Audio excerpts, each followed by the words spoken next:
Hello everyone, my name is Caleb. Welcome to one of my first videos I'm making. It's going to be part of a 4 to 5 part video um, that we're going to be covering the completion of TOA or Tombs of a Mascot. The idea with this video is to introduce us to anyone learning, interested in learning, has try to explain the simplest way I think would be to go about um, completing this raid for the first time. So the target audience is going to be people that, probably want to learn, have approached endgame. You want to get the upgrade for the rune pouch, which is incredibly useful. Um, the stats that we're going with are going to be max combat. Um, so if you're a little low, a little below these max combat stats, I wouldn't worry too much about not being able to complete it or not. You have a very good chance. We're going to be approaching this um, in a very simple way, um, sort of stress-free in a way. That's my goal with this. For the setup, we're going with basic gear. Um, this besides the crystal. So we want to have full crystal. And we have the Zenite jewelry as well. We also have the Rancor for melee. For our magic setup, we have Irims, Eternal Boots, Imbued Sardoma Cape. We're going to be maining the Serpentine Helm for the sake of simplicity throughout the entirety of this raid. We're going to be offhanding the Revernic Defender. We're going to have Lightbearer, specifically for our specs that we're going to be using in the last boss fight. Um, so you can swap out as you please. You can use a Torso if you wanted to instead. Um, You can also use Blood Moon. I believe that stuff is very good. This video is going to be focused primarily on this setup that we have going here. We have a couple potions to start us off with. We have an equal amount of brews and restores. We have a DDs, as I mentioned, for the last boss. We will not be using this. You can also bring a BGS, which is great to use. The Voidwaker is also good to bring. Now those weapons are only used at... The BGS is used at Zabak and Baba, and the Voidwaker is primarily used at Kefri. Let's take a look at our invocations we got. For invocations, we are going to not be using any timed invocations. For the death invos, we have softcore run-on, which limits the overall attempts to 3. Now you can leave it on try again. We're just trying to increase. So you have one safe death. You can, if you die again, of course you're gonna get kicked out. Um, we have no supply invos on for the sake of learning. No um, difficulty invos, no prayer invos. We have on a diet, lively larvae. These are Kefri invos. We have lively larvae, more overloads, blowing mud, and aerial assaults. For Zabak, we have not just a head, arterial spray, and blood thinners. Now that's just going to affect his blood magics, which is not very difficult to overcome. We have no Akka invos on. This tends to be the hardest boss to get used to. For Baba, we have Gotta Have Faith, Jungle Jabe, Shaking Things Up, Ancient Haste. We're gonna leave off Mind the Gap and Boulder Dash for the sake of mistakes.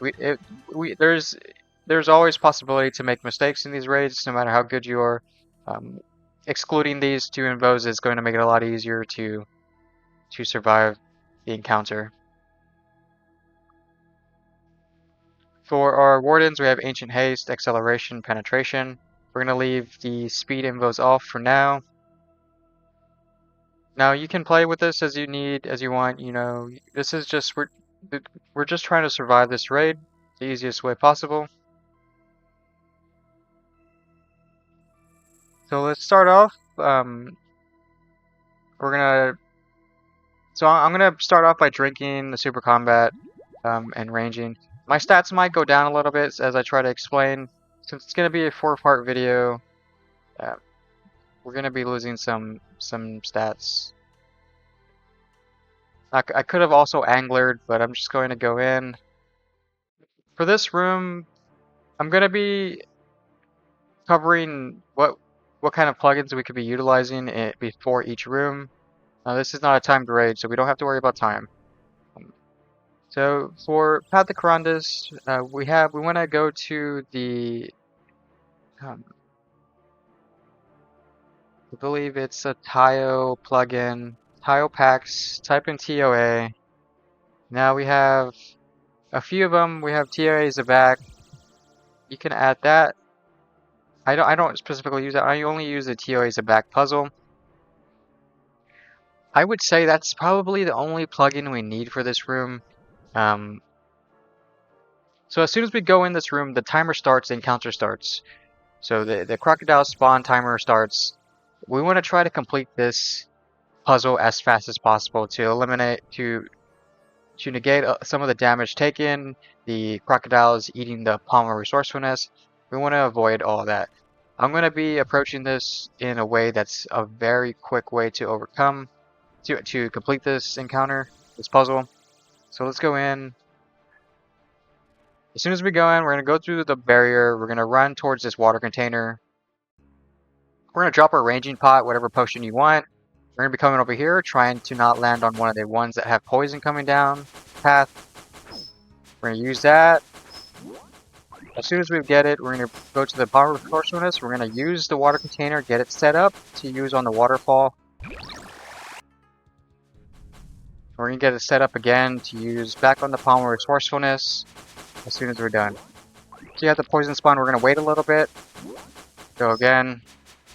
So I waited about a 1 tick or 2 ticks before that poison splat was past me, and I was able to do it successfully in 36 seconds.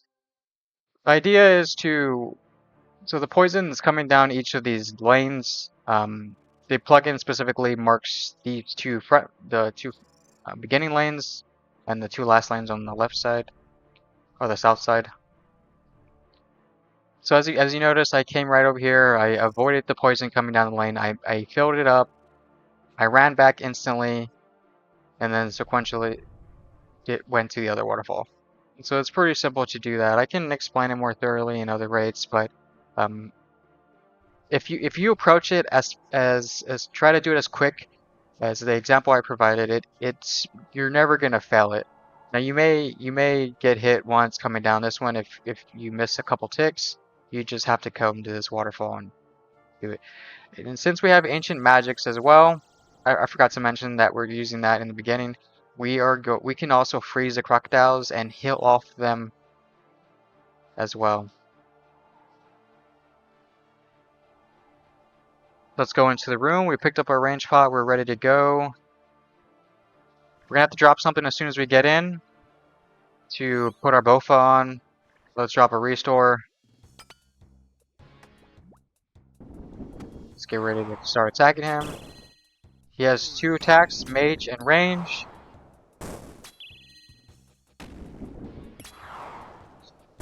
Now you can prayer flick if you want, or you can camp praise. It's not. We brought a lot of supplies, so there's room. We have room to use what we brought in. That spell he did right there is a magic barrage. So when the blood clouds spawn, you just want to avoid those. So for this one, we can hit this diagonal straight.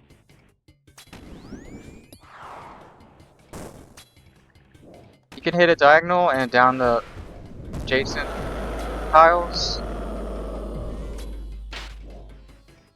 There's 2 options on those rocks that we're going to be pushing towards. Those jugs that we're going to be pushing towards the rocks. There's a hit and there's a pull. So I messed up, and I was supposed to say that I like to stay on this side because the wave attack is going to spawn on this side, and the first wave attack, the second wave attack is going to spawn on this side. North side of the room, south side of the room.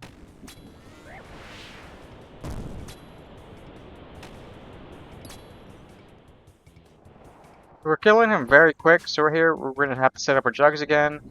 We have this one here, so we can hit this we can push this diagonally, and it's going to make this rock safe for us to stay behind.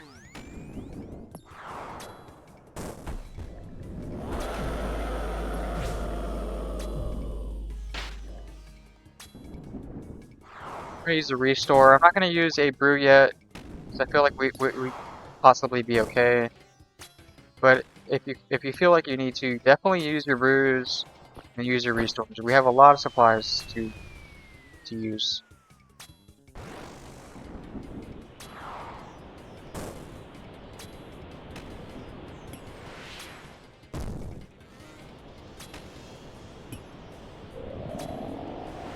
Let's run back.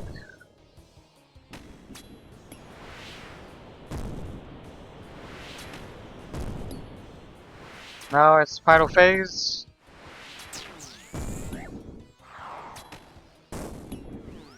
Shouldn't be too long now. We may have to use another restore. Yeah, let's use a restore just because we don't want to get hit. We're pretty low health right now. I mean, he's dead. So those jugs, when he spawns the jugs and the rocks that you have to hide behind, which is it can either be his first or second special attack. He has two sets of special attacks. The rocks and jugs is one. The the waves is another one. Um, so I like to start off with the north side of the room and then approach his second set of special attacks in the south side of the room. So with the jugs, you can either pull them or push them. For example, let's put this down and pretend this is a poison splat. You can also gap it. So if you click on this tile, you'll negate damage, that the poison damage. Um, let's say that was a rock. If there was a jug right here, you can get right here and right click it and press pull, click pull, or you could have possibly gone in front of it and hit push on there. So you do have the ability to hide 3 tiles behind the rock.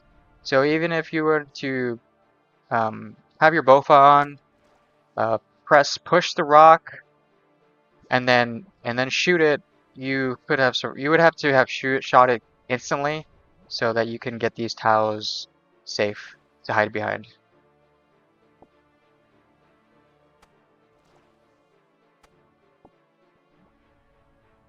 Alright, so that's it for the first boss.